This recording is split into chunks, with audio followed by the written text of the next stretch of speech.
Nasamsam ng mga otoridad ang hinihinalang illegal na droga mula sa isang street-level individual sa ikinasang search warrant operation ng pulisya sa Barangay Nucuyapo, Tantangan, South Cotabato. Nakibalita riyan si Patrolwoman Vina Morales.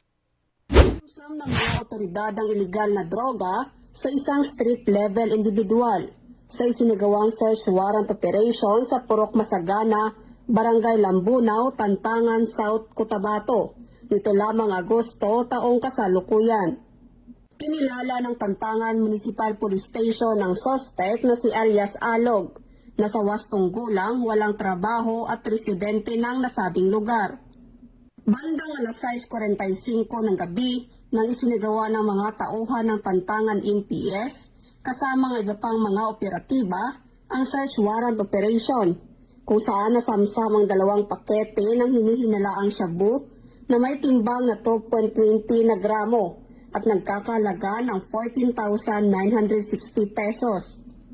Kasalukuyang nasa kustodiya ng Tantangan NPS ang suspect at mahaharap sa kasong paglabag sa RA 9165 o Comprehensive Dangerous Drugs Act of 2002.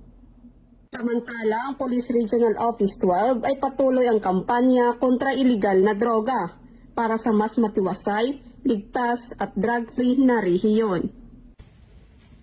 Mula dito sa General Santos City, ako ang inyong PNN Correspondent, Patrolwoman Vina Morales, alagad ng batas, tagataguyod ng Balitang Pulis.